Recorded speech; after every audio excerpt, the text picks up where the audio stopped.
Chatham House is an incredible building.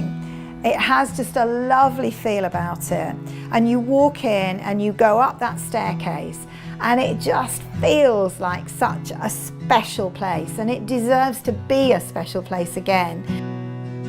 To a lot of people, Intra is a bit of a no man's land, an area you travel through. Intra comes from the Latin for within. We are within Chatham, although we're not. We're actually in Rochester. The boundaries for this area have bounced backwards and forwards between Chatham and Rochester. It's been neglected a little bit over the years, so lots of the original buildings and the original features and some of the real character of this area still exists. You've got lots of wonderful Georgian buildings, you've got lots of Victorian and Edwardian buildings, you've got some modern buildings, but it all makes up for this incredible character of this area.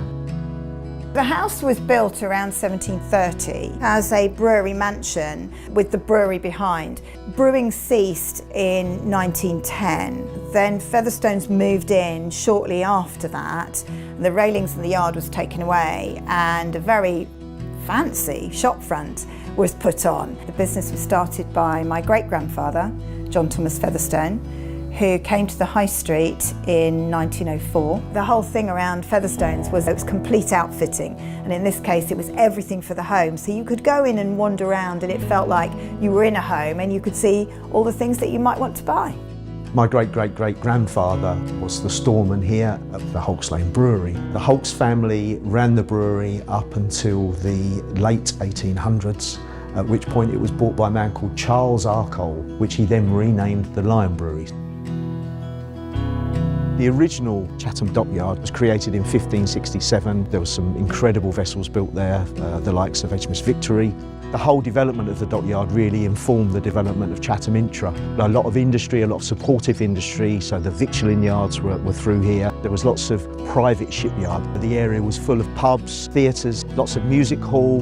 Because it was the cheap end of town, it became a sort of a haven for people that perhaps didn't fit in the main towns of Rochester and Chatham. The LGBT community set up here. The Jewish community came here. The synagogue is just a wonderful, wonderful building.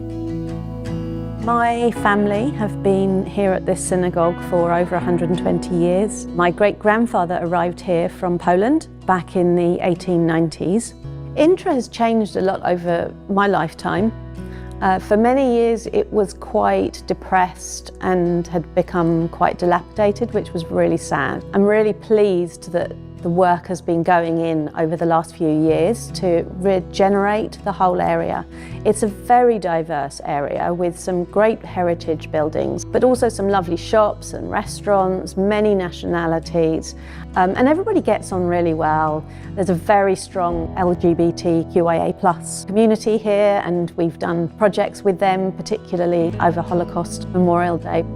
Featherstone ceased retailing in the early 80s, and Chatham House had just closed up and it wasn't in very good repair. There was never enough money to do anything more than the absolute necessities. So it was really quite a sad story until Historic England decided that they would really like to restore this building and make it the centre of the High Street Heritage Action Zone. You know, now the building is really transformed.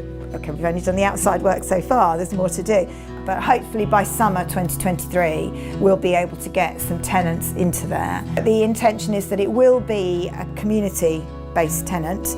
Certainly, you know, looking at the brewery behind it, would be amazing to open a tap room, you know, the possibilities for artist space, for maybe a food hall, could be all sorts of things. We have a very diverse range of really interesting tenants. We have fashion designer, Intra Arts who do really lovely printing with old-fashioned printing presses. In the old Medway steam packet chandlery store, we have an airsoft company, somebody making fish baits out on the river, Hillary electrolysis. So it's really a very eclectic group of tenants, and they're all small businesses. What we hope is to revitalise it and bring some life back to some of the older buildings, so this will become a destination. This will become somewhere where people will want to come to go for a drink, to enjoy the nighttime economy. It's really enabled us to kickstart the restoration of our beautiful building, which desperately needs it. Things like some of the restoration on the windows and really looking after the stonework.